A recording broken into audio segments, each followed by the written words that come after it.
or just start. I didn't want to lower my standard. Make sure you have people that are supportive around you, people that have the same dream around you. Will always be what you. So that's the problem. They always be what you. So you won't know if you don't make mistakes. Hey guys, and welcome back to my YouTube channel. I am Ritwicha, just in case you are stopping by for the first. On today's business story, I have a special guest with me here. He owns a laundromat and also a salon. He actually washes people's clothes for a living here in Nigeria.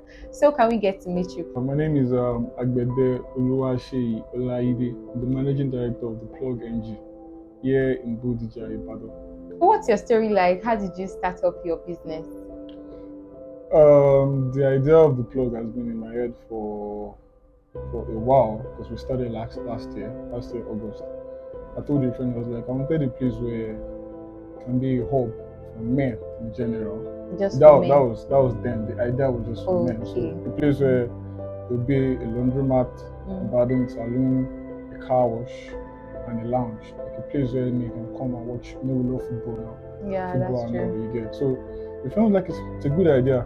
It was like, even the idea was like, let's get a land, let's start big. I was like, getting a land, starting big and building all of a sudden. The risks and all of that. So the idea was just in my head, was stuck in my head. So there was this time I was in some little bit of that then, and money came.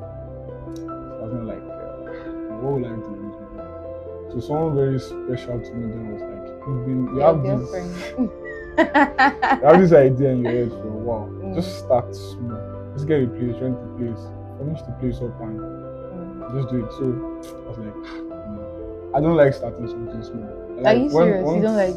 Once I start, I want to blow it up in the face. That is more like, because I just want to just blow it up in the face. So she was not like, okay, send the money you have to me. So I sent it, and then we got first 4 washing machines. So we started with the laundromat. Okay. That was started the whole process of this place started like, let's say, February. That was when we got this place. Okay, February. Yeah, I got this place February. It was a disaster. The whole place was a total disaster. So the entire place wasn't like this, like we are seeing. I thought it wasn't like this. It was a total disaster, and I was like, you see, this is the reason why I didn't want to start. You get, and the person was like, don't worry, you've started already. You get, then you can do it. So we got the laundromat and we started innovating the place little by little. Everything was coming together. You get, so when before August we had plans of opening. Then my friend was like, your dream was or still a lifestyle stuff, not just a laundromat. So the friend like got back from Cyprus, was like, we can't just open this place with the laundromat. So okay, fine. Immediately we started the salon too. Didn't take us 3 weeks. We were done with the salon. Then, in this same place, yeah, like this same spot. This same place, and it was tough because there was I did my how would I put it, cost implications of everything. That was I did it like a year before we started.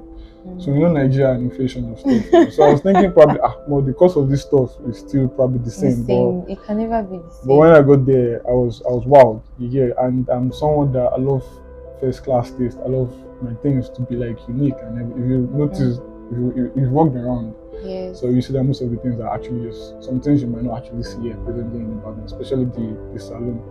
So we got there. I was like, okay, fine, no problem. Okay, the money was not actually enough, so I was like, what will I do? So I reached out to a friend for him to be a silent investor. So I won't say his name. So it's a silent investor. So okay, fine. So we pitched in 1 or 2 things, and then we finished the entire place. So after I think we opened this place 28th of August, so we're almost at 28th of August. So it'll be a year. Yeah. Definitely. Let's just say you guys are here now. Let's just say we're a year. So basically, I'm the only one like funding the whole thing called the plug, and then the salary has to come in, marketing money has to come in, and when it comes to marketing, there's nothing called enough money for marketing. You can use 2 million, 3 million for marketing. You get. That's true. Basic amenities have to come in, and then things were actually getting so bad with Nigerian economy. That is one of the problems of entrepreneurs that we have presently, because we used to have So we have a 40 kVA gen that uses diesel. When we started, diesel was like 500 or so. So still manageable. It uses 40. That's like 20,000 liters. Or like 20 liters. Sorry, 20 liters. That was what we were using back then. But gradually, we started having enough customers for the salon and everything. So we had to up our liter and everything. Then all of a sudden, diesel price went up. Everything started going up, and then it was getting difficult to meet up with customers demand because we had to increase our prices. So basically, let me jump into because that is how we just started our. So That's how the plug started. But then getting the name the plug was another thing entirely because it was more or less like getting things together, like a whole lot of lifestyle together. So the person that told you that was special to me wanted a different name entirely. And I told the person, I told her that this name has been stuck in my head. The plug. So is it that you got the name like way back since? Yeah, not really. So I was like, well, this thing you're actually planning is almost like an orb or something for men stuff. Or like it's like a plug. I was like, okay, just call it. Let's just make it a plug. So she was like, there's a lot of the plug. I'm like, okay, since it's still going to be a worldwide thing, I'm not like going to base it in the past. Let's just plug NG. So that's how we go. The plug NG. Okay, that's actually really nice. What's your background like? Are you from a rich home, or you're just from the normal average Nigeria home? Okay. Basically, I was just I'm from a rich home.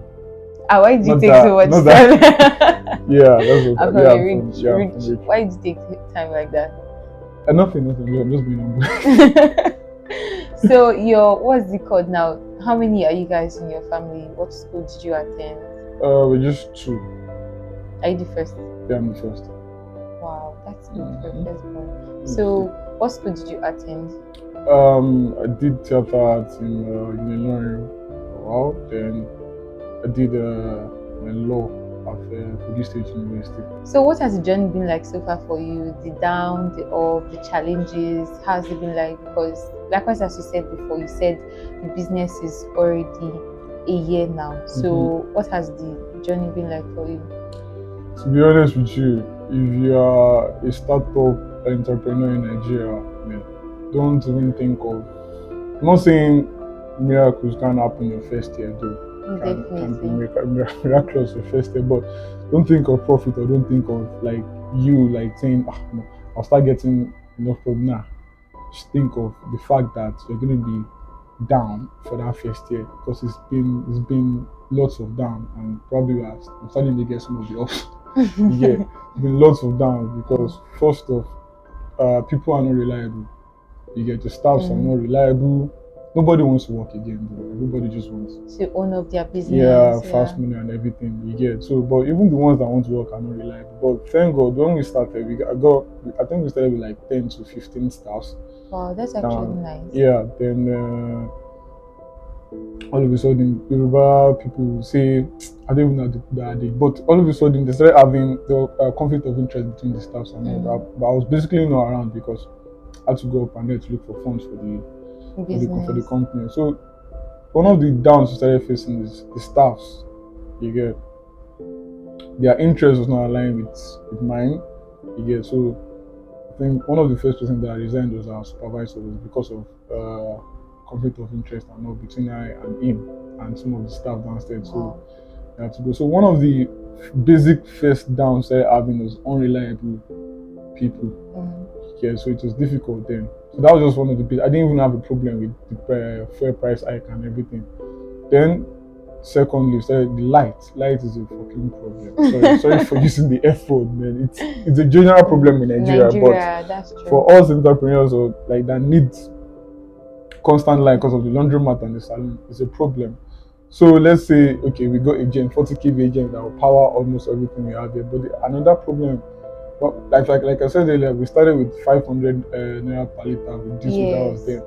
Then started going from 500 to 600. I was even still okay with 600. We didn't hike our price up that time. Even still having this kind of standard, we were still okay with the price.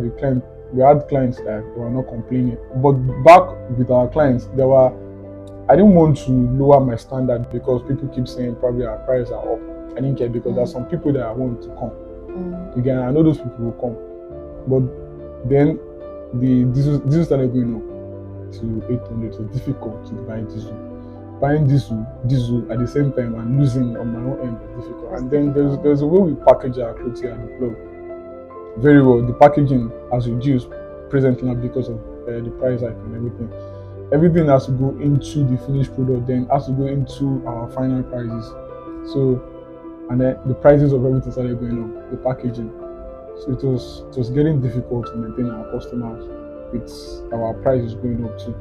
So that one was another problem entirely, the light supply. So we had to reduce our prices, then we had to stop the 40 kV gen of diesel. Are you serious? Had to get a smaller gen that Are you uses serious? petrol. Wow. Yeah.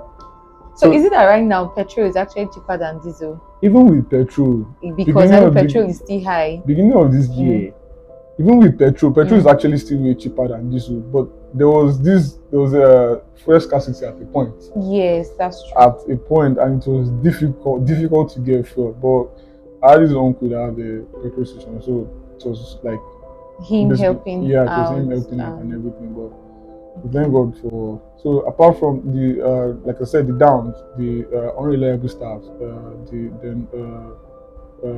for stuff. Then funding is another thing. But thank God for the kind of parents I have, especially my mom. She has been very, very, very helpful. But still, you say if load is too much on transformer, it will blow. Yeah, so basically I've been trying to just do things on my own, and it's been very difficult because there's a place I see this place. This old thing. The old thing is so that it's still the plug is way more than the salon and the laundromat. By God's grace, if you come back here next year, August, there will be a very, very efficient lounge outside, by God's grace. Wow, that's really nice. So those are just the downs I'm saying. The ups, thank God I've had the opportunity to meet one or two people, prominent people in the valley because of the business and all. And I've had the opportunity to meet very close people that were friends now. So it's been good though. I seriously have been dying to ask you this particular question. Okay. Yes. You're a fine guy now, and you're handsome. So for a fresh guy like you, so you want to dispute further? You're not handsome. So for a fine guy like you, why would you even choose the business?